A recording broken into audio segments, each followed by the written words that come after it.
नमस्कार viewer, my self doctor सीमा संतोषी। सर्दियां हैं तो हम अदरक का यूज़ करते हैं बहुत सारा। जिंजर बहुत ज़्यादा यूज़ होता है होम रेमेडीज़ में, कुकिंग में, चाय में, एज अ मेडिसिन ऑल्सो हम सभी यूज़ करते हैं। इंडिया ही नहीं, वर्ल्ड फेमस स्पाइस है, सभी जानते हैं। तो चलिए जानते हैं कि आयुर्वेद क्या कहता है। आयुर्वेद के अनुसार किस तरह हम अदरक का और अच्छे से इस्तेमाल कर सकते हैं अपनी हेल्थ को इम्प्रूव करने में, उसकी हेल्थ बेनिफिट लेने में। तो आयुर्वेद में इसको विश्व भेषज कहा जाता है, universal medicine, due to its जो इसका एक्सटेंडेड हीलिंग प्रॉपर्टीज़ हैं उसकी वजह से। तो अगर हम दोषा पे इसका असर की बात करें तो ये वात और कफ को बैलेंस करने वाला होता है, पित्त को थोड़ा बढ़ाता है। तो पित्त को भी बढ़ाना अगर हम बैलेंस करके लें, डिफरेंट तरीके हैं। बैलेंस करके कॉशियसली अगर अदरक का यूज़ करें तो पित्ता को भी बैलेंस करें, त्रिदोषा बैलेंस हम अचीव कर सकते हैं। जैसे थोड़ा हल्का होना, इसका हल्का होता है, हल्का स्निग्ध होता है, ये उष्णवीर्य होता है, मतलब हॉट पोटेंसी होता है। लेकिन विपाक इसका जो पोस्ट डाइजेस्टिव टेस्ट है वो इसका मधुर है। तो ये धातु की नरिशमेंट करता है, टिश्यू नरिशमेंट करता है।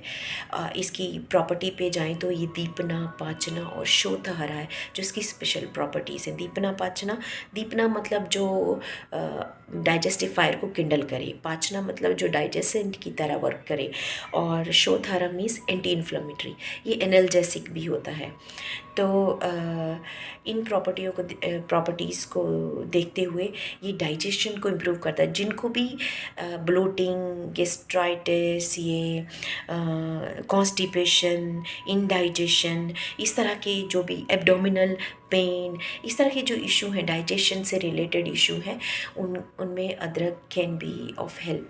आप हम इसका जूस ले सकते हैं, पाउडर ले सकते हैं, टी की फॉर्म में ले सकते हैं। मैं बताऊंगी द बेस्ट फॉर्म क्या है इसका लेने का। हमें जब हम किसी डिज़ीज़ के लिए ले रहे हो, किसी हेल्थ इशू के लिए ले रहे हो, तो हमें थोड़ा डॉक्टर की सलाह लेना ज़रूरी है इस केस में। अच्छा, तो अगर ये सर्कुलेशन को इम्प्रूव करता है, सर्कुलेटरी सिस्टम के लिए बहुत अच्छा है, तो हार्ट के लिए अच्छा है, प्लस कोलेस्ट्रॉल को भी कम करने वाला होता है। ये आमा पाचना करता है, मतलब टॉक्सिन को डाइजेस्ट करके बॉडी से बाहर निकालता है, उसमें भी हेल्प करता है। रेस्पिरेटरी सिस्टम के लिए बहुत अच्छा है, जैसे कॉफ, कोल्ड, ये तो सभी जानते हैं इसके बारे में। कॉफ, कोल्ड, अस्थमा, फ्लू, राइनाइटिस, इस तरह की जितने भी रेस्पिरेटरी सिस्टम से रिलेटेड इशू हैं वहाँ पे जिंजर यूज़ किया जाता है। जिंजर हनी करते हैं, जिंजर टी करते हैं। तो क्योंकि ये कफ को कम करने वाला, वात को कम करने वाला है, तो it is very helpful in case of respiratory tract issues. अच्छा, फिर आता है कि ये शोथहरा, मैंने कहा ना एंटी इन्फ्लामेटरी है, तो शोथहरा है तो जहाँ पे भी इन्फ्लामेशंस हों, इसका एक्सटर्नल यूज़ ही होता है, इंटरनल यूज़ होता है, as decoction, as tea, as powder, और external use as a paste. Ginger का ऑयल, जिंजर ऑयल, उसका किसी और बेस ऑयल में डाल के उसका यूज़ होता है। तो पेन किलिंग और मतलब एनाल्जेसिक और एंटी इन्फ्लामेटरी प्रॉपर्टीज़ के लिए जाना जाता है, ऑल ओवर बॉडी में वर्क करता है। स्पेशली मैं बताऊं जोड़ों के दर्द, मतलब मस्कुलोस्केलेटल इशू के लिए बहुत अच्छा है। तो जैसे रूमेटाइड आर्थराइटिस हो गया, दूसरे आर्थराइटिस हो गए, पेन हो गई, स्वेलिंग्स हो गई, तो उसमें जिंजर का एक्सटर्नल प्लस इंटरनल यूज़ जो है, इट इज़ वेरी गुड। ये फीवर के ट्रीटमेंट के लिए भी यूज़ होता है, क्योंकि इसकी प्रॉपर्टी है कि ये स्वेटिंग इंड्यूस करता है। तो स्वेटिंग इंड्यूस करके टेम्परेचर को डाउन करता है, तो फीवर के लिए भी यूज़ होता है।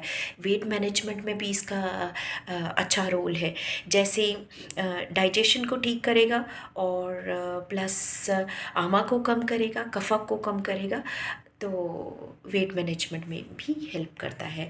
दूसरा ये कार्डियक टॉनिक, मैंने बताया कार्डियक टॉनिक भी है क्योंकि सर्कुलेशन को इम्प्रूव करता है। ये इसको स्वरय कहा गया है। स्वरय मतलब जो जो वॉइस को इम्प्रूव करता है। तो ऑटोमेटिकली जब कफ्स की वजह से या वात की वजह से हॉर्सनेस ऑफ वॉइस होती है, उस केस में आपने देखा होगा कि जिंजर हनी चटाते हैं हम, तो वॉइस अच्छी होती है। अब जिंजर की हम दो तरह की टू टाइप ऑफ जिंजर की जो हम यूटिलिटी है हमारी यूज़ करते हैं हम। एक फ्रेश जिसे अदरक कहा जाता है, एक शुंठी जो कि ड्राइड जिंजर है। जो अदरक है, इनकी प्रॉपर्टीज़ थोड़ी अलग अलग हैं। अदरक जो है उसको हम वो ड्राई होता है। फ्रेश अदरक जो होता है, जिंजर जो होता है वो ड्राई होता है इन नेचर। और वो जैसे डाइजेशन को इम्प्रूव करता है, जीआई ट्रैक पे ही वर्क करता है, मतलब जठराग्नि पे वर्क करता है।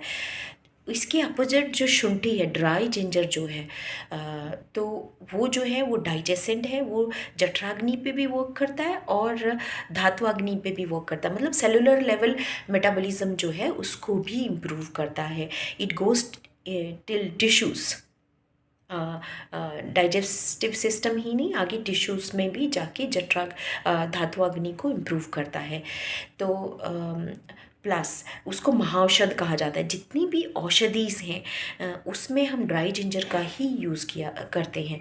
जो अदरक है वो इंस्टेंट यूज़ के लिए, सिम्टमेटिक रिलीफ के लिए, होम रेमेडीज़ के लिए और थोड़े समय तक यूज़ करने के लिए ठीक है।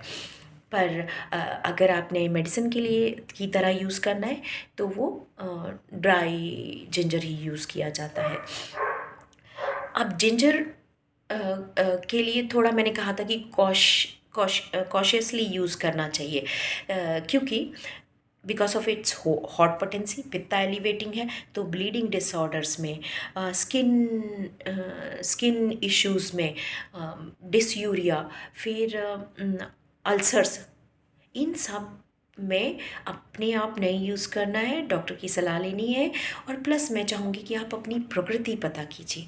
जो प्योरली पित्ता प्रकृति है या ऑलरेडी डाइजेशन से रिलेटेड इशू रहते हैं, उनको अदरक या तो अवॉइड करना चाहिए या कॉम्बिनेशंस में लेना चाहिए। जैसे डिल सीड के साथ ले लो, लेमन के साथ, फिर आपका सौंफ के साथ, इलायची के साथ, इस तरह से कॉम्बिनेशन में गुड़ के साथ, मीठी चीज़ों के साथ लेना, और थोड़ी मात्रा में लेना ठीक है। डाइल्यूटेड फॉर्म में लेना ठीक है उनके लिए। कफा और वाता वाले ले सकते हैं। फिर भी अगर आप किसी पर्टिकुलर डिजीज़ स्पेसिफिक चीज़ के लिए लेने वाले हो, तो कोई इशू है, तो एक बार डॉक्टर से बात करके फिर लीजिए, आयुर्वेदिक फिजिशियन से।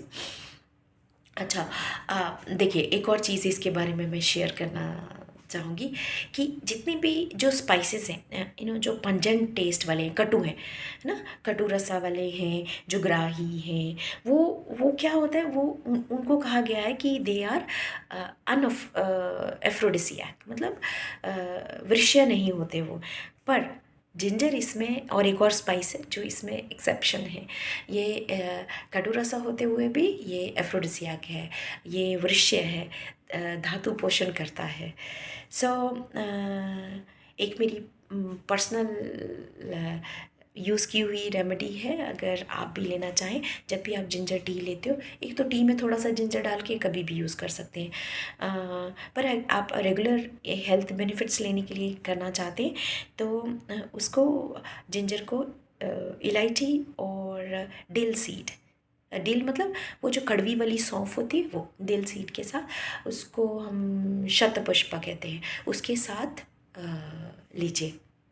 So it is best for all three dosha balance, plus digestion से related issue, metabolism से related issues, and even it treat all kind of pain, helpful in all kind of pain. I should not use treat, helpful in all kind of pains. Like colic pain, menstrual pain, joint pain, and headaches even. तो इस जानकारी के साथ फिर मिलते हैं। नमस्कार।